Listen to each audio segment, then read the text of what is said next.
श्री स्वामी समर्थ. नमस्कार मंडळी, स्वागत आहे तुमचे माझ्या यूट्यूब चॅनलवरती. आजचा दिवस तुम्हाला खूप छान सुखाचा आनंदाचा जाऊ हीच मी स्वामींच्या चरणी प्रार्थना करते आणि आज या नवीन व्हिडिओला सुरुवात करते. उद्या 1 फेब्रुवारी वार रविवार आणि या दिवशी आलेली आहेत माघ पौर्णिमा. धार्मिक मान्यतेनुसार माघ महिना अत्यंत शुभ आणि पवित्र मानला गेला आहे. या महिन्यात गणेश जयंती, वसंत पंचमी, रथसप्तमी, भीमाष्टमी, भीष्मद्वादशी असे अनेक सण येतात. माघ पौर्णिमा हा त्यातील एक महत्त्वाचा सण आहे. या दिवशी गंगा स्नानाला आणि विष्णुदेवाच्या पूजेचे विशेष महत्त्व आहे. भूतलावरील पापे गंगा स्नानात धुतली जातात अशी धार्मिक मान्यता आहे. प्रत्येक महिन्यामध्ये पौर्णिमा तिथी येते आणि प्रत्येक पौर्णिमेचं महत्त्व हे सुद्धा वेगवेगळं असतं. माघ पौर्णिमा ही नकारात्मकता, आजारपण, दरिद्री यांचा त्याग करण्यासाठी खूप महत्त्वाची तिथी मानली जाते. तसेच हा दिवस धनप्राप्तीसाठी आणि लक्ष्मी प्राप्तीसाठी सुद्धा खूप शुभ मानला जातो. या दिवशी माता लक्ष्मी ही स्वतः पृथ्वीवरती भ्रमण करत असते. तिची सेवा, उपासना, उपाय करणाऱ्यांना ती धन, धान्य, समृद्धी प्रदान करत असते. आणि यंदा या माघ पौर्णिमेला अनेक शुभयोग जे आहेत तर ते सुद्धा जुळून आलेले आहेत. या दिवशी रवियोग, सर्वार्थ सिद्धियोग, धृतियोग असे अनेक शुभयोग जे आहेत तर त्या शुभयोगावरती ही माघ पौर्णिमा साजरी केली जाणार आहेत. आणि ज्योतिषशास्त्रानुसार या काळात आपण काही प्रभावी उपाय केले किंवा काही सेवा केल्या तर त्याचं आपल्याला 32 पटीने फळ मिळत असतं. आणि म्हणून या पौर्णिमेला 32 पौर्णिमा असेही म्हणतात. माघ पौर्णिमा हा दिवस धार्मिक दृष्टीने अतिशय महत्त्वाचा असल्यामुळे या दिवशी ज्योतिषशास्त्रामध्ये सांगितलेले काही प्रभावी उपाय देखील केले जातात. आज व्हिडिओमध्ये मी तुम्हाला एक अतिशय प्रभावी असा उपाय सांगणार आहे. उद्या रविवार माघ पौर्णिमेला 5 रुपयांचे नाणे अशा एका ठिकाणी ठेवायचे आहेत. यामुळे घरात चहूबाजूने पैसा येऊ लागेल. पैशांच्या सर्व आर्थिक अडचणी दूर होऊन 7 पिढ्यांचे दारिद्र्य हे नष्ट होईल. घरात अखंड लक्ष्मी नांदेल. तर हा उपाय कसा करायचा आहे, कोणत्या वेळेत करायचा आहे याबद्दलची संपूर्ण माहिती या व्हिडिओमध्ये मी तुमच्यासोबत शेअर करणार आहे. त्यामुळे तुम्ही हा व्हिडिओ स्किप न करता शेवटपर्यंत नक्की पहा. चॅनलवरती नवीन असाल तर सबस्क्राईब करा आणि असेच माहितीपूर्व नवनवीन व्हिडिओ पाहण्यासाठी बेल आयकॉनलाही प्रेस करा. म्हणजे जेव्हा कधी मी नवीन व्हिडिओ अपलोड करेल त्याचं नोटिफिकेशन सर्वात अगोदर तुम्हाला भेटेल आणि तुम्ही एक पण व्हिडिओ मिस करणार नाही. तसेच हाय बटनला देखील क्लिक करा. आज या व्हिडिओमध्ये मी तुम्हाला जो उपाय सांगणार आहे तर हा उपाय आपल्याला उद्या माघ पौर्णिमेला रात्री करायचा आहे. ज्या घरात या माघ पौर्णिमेला हा एक उपाय केला जातो त्या घरात अखंड लक्ष्मी वास करते. कारण पौर्णिमा ही तिथी माता लक्ष्मीला समर्पित आहे. त्यामुळे पहा, धनप्राप्तीसाठी, लक्ष्मी प्राप्तीसाठी हा दिवस अत्यंत महत्त्वाचा मानला जातो. आणि म्हणून जर आपल्याला घरामध्ये सतत आर्थिक अडचणी येत असेल, आलेला पैसा हा घरामध्ये टिकत नसेल, आलेला पैसा हा कोणत्या कारणाने घरातून निघून जात असेल किंवा कष्ट आणि मेहनत करूनही कष्टाला आणि मेहनतीला यश मिळत नसेल, कोणतीही गोष्ट ही तुमच्या मनासारखी घडत नसेल, तुमचा एखादा छोटा मोठा उद्योग व्यवसाय आहे तो व्यवस्थित चालत नाही, त्यामध्ये हवी तशी वृद्धी होत नाही, प्रगती होत नाही, किंवा तुम्हाला सतत इतरांकडून उसने पैसे घेण्याची वेळ येत असेल, किंवा तुमच्यावरती एखादं कर्ज आहे, मग हे कर्ज गाडीचं असेल, घराचं आहे, जमिनीचं आहे किंवा इतर कुठलंही कर्ज तुमच्यावर असेल तर ते कर्ज परतफेड करण्यासाठी तुम्ही भरपूर प्रयत्न करत आहे, परंतु तुमच्या प्रयत्नांना यश मिळत नसेल, कर्ज परत करण्यासाठी तुमच्याकडे हवा तसा पैसा येत नसेल, किंवा घरामध्ये पैसे येण्याचे सर्व मार्ग हे बंद झालेले असेल, घरातील गरिबी आणि दरिद्रता ही संपायचं नाव घेत नसेल तर तुम्ही हा उपाय जो आहे तर तो उद्या माघ पौर्णिमेला रात्री आवर्जून करायचा आहे. हा उपाय जर तुम्ही श्रद्धेने केला तर 100% तुमच्या कितीही मोठ्यातल्या मोठ्या आर्थिक पैशांच्या अडचणी असतील तर त्या दूर होतील.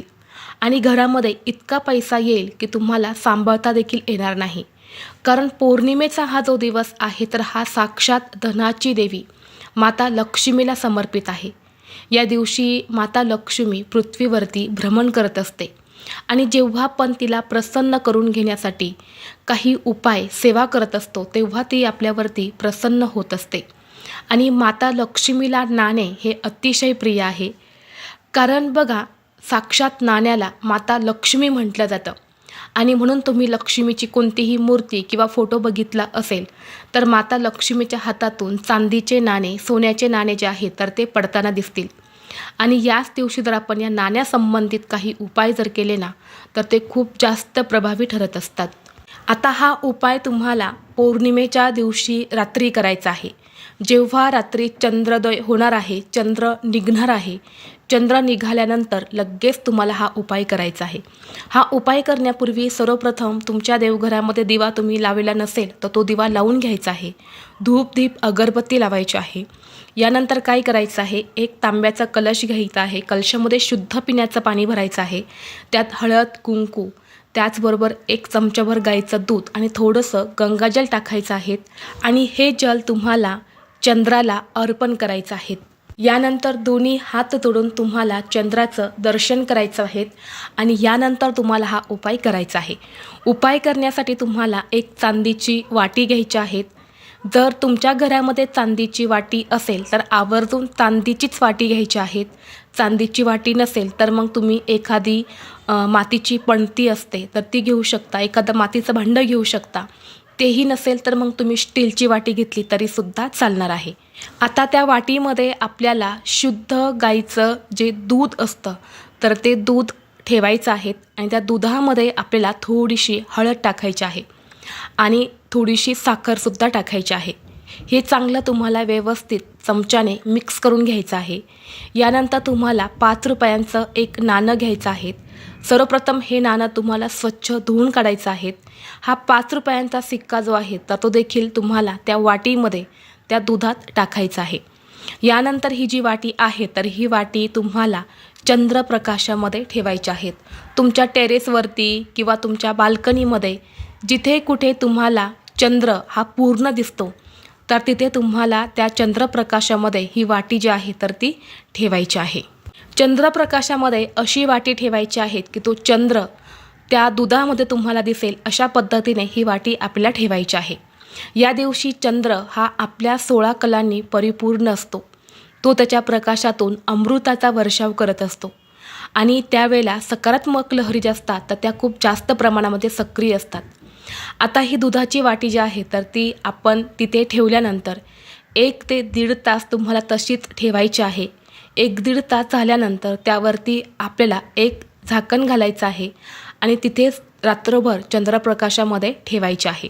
यानंतर दुसऱ्या दिवशी सोमवार आहे. या दिवशी गुरुप्रतिपदा आहे. तर या दिवशी तुम्हाला सकाळी 6च्या अगोदर उठायचं आहे. उठल्यानंतर त्या चांदीच्या वाटीमधून तुम्हाला तो 5 रुपयांचा सिक्का जो आहे तर तो काढून घ्यायचा आहे. तो स्वच्छ धुवून काढायचा आहे. यानंतर तुम्हाला जे दूध असणार आहे तर ते पिंपळ वृक्षाला अर्पण करायचं आहे. जर तुमच्या घराजवळ पिंपळ वृक्ष नसेल तर तुम्ही तुळस सोडून इतर कोणत्याही झाडाला ते दूध अर्पण करू शकता. परंतु चुकूनही तुळशीला अर्पण करायचं नाही. यानंतर काय करायचं आहे, स्वच्छ स्नान करून झाल्यानंतर आपल्या देवघरातील देवांची विधिवत पूजा करून घ्यायची आहेत. आणि ते 5 रुपयांचं नाणं जे आहे तर ते आपल्याला आपल्या देवघरामध्ये ठेवून त्याची आपल्याला पूजा करायची आहे. त्यावर हळद, कुंकू, अक्षदा अर्पण करायचे आहेत. धूप अगरबत्ती वळवून घ्यायचे आहेत. कारण हे जे नाणं आहे तर हे सिद्ध झालेलं असतं. त्या नाण्यामध्ये लक्ष्मीला आकर्षित करण्याची खूप जास्त प्रमाणामध्ये दैवी शक्ती असते. जेव्हा हे नाणं आपण आपल्या देवघरामध्ये ठेवतो तेव्हा आपल्या घरामध्ये चहूबाजूने धनसंपत्ती, पैसा हा येऊ लागतो. ज्योतिषशास्त्रानुसार जर आपण आपल्या देवघरामध्ये हे 5 रुपयांचे नाणे ठेवले तर त्याचे सकारात्मक परिणाम मिळतात. याचा सर्वात पहिला लाभ म्हणजे घरातील नकारात्मकता ही निघून जाते. फक्त लक्षात ठेवा की हे नाणं योग्य ठिकाणी म्हणजेच आपल्या देवघरामध्येच ठेवायचं आहे. या नाण्यामुळे घरात सकारात्मकता येते, तसेच दुःखाचा नाश होतो. दुःख दूर झाल्याने व्यक्ती प्रसन्न राहतो. कुटुंबामध्ये सुख संपत्ती येते. यासह तुमच्या महत्त्वाच्या कामांमध्ये वारंवार येणारे अडथळे हे देखील दूर होत असतात. नाण्याच्या या उपायामुळे प्रलंबित कामे पूर्ण होण्यास मदत देखील होत असते. तसेच हे नाणे आपल्या देवघरात ठेवल्याने व्यक्तीवर देवी लक्ष्मीची कृपा होते. देवी लक्ष्मीच्या कृपेने आर्थिक समस्यापासून मुक्ती मिळत घरात धनाच्या आगमनाचे इतर मार्गसुद्धा मोकळे होऊ लागतात. आर्थिक समस्या सुटल्याने घरात सुख समृद्धी नांदत असते. आता हे नाणे आपल्याला डायरेक्ट आपल्या देवघरामध्ये तसंच ठेवायचं नाही. एका वाटीमध्ये थोडेसे तांदूळ घ्यायचे आहे आणि त्या तांदळावरती आपल्याला हे नाणं ठेवायचं आहे आणि ते आपल्या देवघरामध्ये एका कोपऱ्याला ठेवून द्यायचे आहेत. जर तुम्हाला हे नाणे तुमच्या देवघरामध्ये ठेवायचे नसेल तर तुम्ही तुमच्या पैशांच्या तिजोरीमध्ये सुद्धा ठेवू शकता किंवा तुमचा एखादा छोटा मोठा उद्योग व्यवसाय आहे तर तिथल्या तिजोरीमध्ये सुद्धा तुम्ही हे नाणं ठेवू शकता. परंतु हे नाणं ठेवताना तुम्हाला एक महत्त्वाची गोष्ट लक्षात घ्यायची आहे की हे नाणं आपल्याला कधीही खर्च करायचं नाही. ते नेहमी आपल्याजवळ आपल्याला ठेवायचं आहे. जोपर्यंत हे नाणे तुमच्याकडे असणार आहे तोपर्यंत तुम्हाला कधीही पैशांच्या आर्थिक अडचणी ज्या आहे तर त्या येणार नाहीत. इतका प्रभावी हा उपाय मानला जातो आणि म्हणून प्रत्येकाने उद्या माघ पौर्णिमेला रात्री चंद्रोदय झाल्यानंतर तुम्हाला हा उपाय जो आहे तर तो नक्की करायचा आहे. घरामध्ये सुतक असेल तर हा उपाय तुम्ही करू नका. स्त्रियांना मासिक धर्म असेल तर स्त्रियांनी सुद्धा हा उपाय करायचा नाही. इतर घरातील कोणताही व्यक्ती हा उपाय जो आहे तर तो करू शकतो. तर ही अत्यंत महत्त्वाची माहिती मला तुमच्यापर्यंत शेअर करायची होती. व्हिडिओ तुम्हाला आवडला तर लाईक करा, चॅनलवरती नवीन असाल तर सबस्क्राईब करा आणि हा व्हिडिओ आपल्या मित्रपरिवारासोबत जास्तीत जास्त शेअर करा. चला तर मग भेटू असंच पुढल्या एका नवीन व्हिडिओमध्ये. तोपर्यंत सर्वांना श्री स्वामी समर्थ.